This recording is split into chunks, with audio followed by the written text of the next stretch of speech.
Hi friends, welcome back to our channel. మీరు చూస్తున్నది Sunitha kitchen and likes. ఈరోజు నేను మీకు పరిచయం చేయబోయే రెసిపీ ఏంటంటే ఎర్రపప్పు కర్రీ ఎలా చేసుకోవాలో చూపిస్తాను. నా మెథడ్లో చేసుకోండి, చాలా బాగుంటుంది. ఒక కప్పు పప్పు తీసుకొని అందులో ఒక గ్లాస్ వాటర్ యాడ్ చేసుకొని 2 సార్లు శుభ్రంగా కడుక్కోవాలి.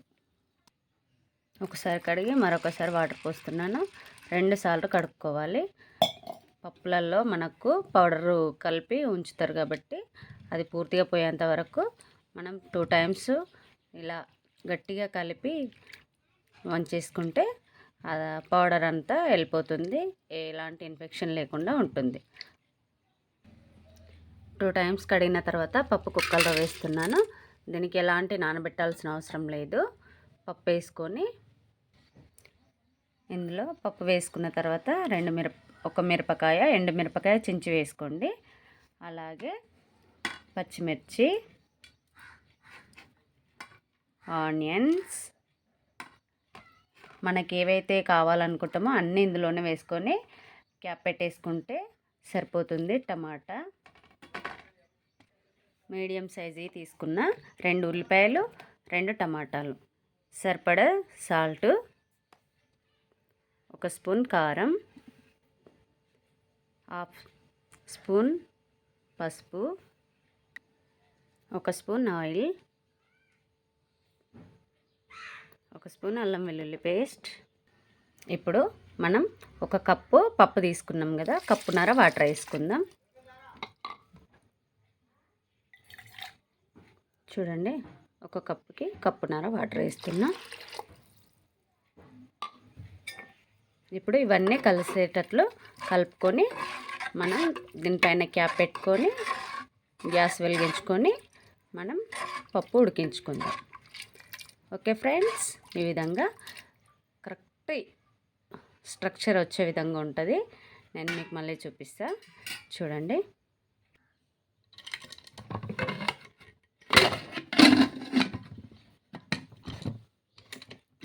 ఇప్పుడు చూడండి ఫ్రెండ్స్, గ్యాస్ వెలిగించుకుందాం.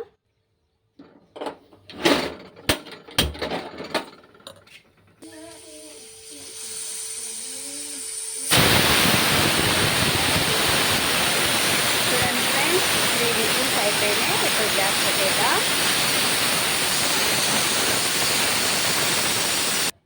ఓకే ఫ్రెండ్స్, ఇప్పుడు స్టీమ్ వెళ్ళిపోయింది.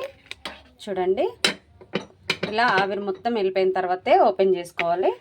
అప్పుడైతేనే పప్పు బాగుంటుంది. చూడండి ఎంత బాగా ఉడికిందో.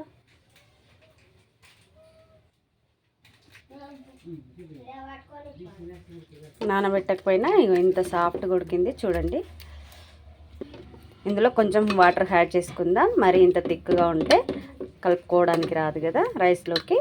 కొంచెం వాటర్ వేసి మళ్ళీ ఆన్ చేసుకుందాం. ఓకే, నేను ముందు పప్పులో ఎక్కువ వాటర్ ఎందుకు యాడ్ చేయలేదంటే, వాటరు పప్పు ఉడికేదానికంటే ఎక్కువ ఉంటే పప్పు పొంగిపోతుంది.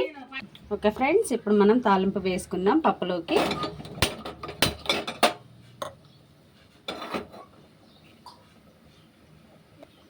ఇప్పుడు ఆయిల్ వేసుకుందాం.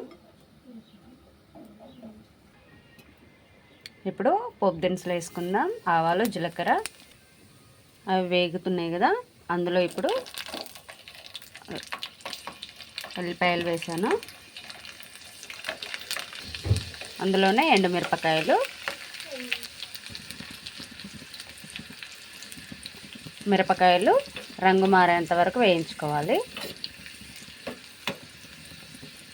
ఇలా చిన్న స్పూన్తో తిప్పుతూ వేయించుకుంటే మిరపకాయలు, వెల్లుల్లి మంచిగా ఫ్రై అయ్యి రంగు మారిపోతుంది. అప్పుడు మనం కరివేపాకు వేసుకుందాం. ఈ విధంగా రంగు మారిపోయిన తర్వాత కరివేపాకు వేసుకుందాం. చిటికెడు పసుపు వేసి ఇలా కలుపుకొని స్టవ్ ఆఫ్ చేసుకుందాం.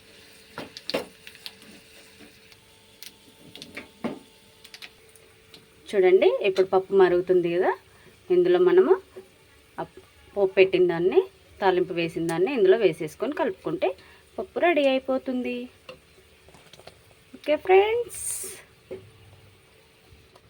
ఓకే ఫ్రెండ్స్, ఇప్పుడు పప్పులోనే నురగంతా ఆవిరైపోయింది కదా. ఇప్పుడు పోపు పెట్టింది మనం ఇందులో వేసేసుకుందాం. గ్యాస్ ఆఫ్ చేసుకుందాం.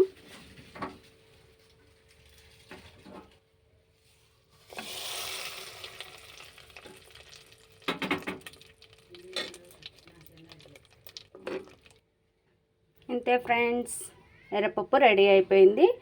మీరు కనుక నా ఛానల్ని ఫస్ట్ టైం చూసినట్లయితే లైక్ చేయండి, షేర్ చేయండి, సబ్స్క్రైబ్ చేసుకోండి. ఈ వీడియో ఇంకా ఎవరికైనా యూజ్ అవుతుంది అనుకుంటే వాళ్ళకి తప్పకుండా షేర్ చేయండి. Okay, thank you for watching.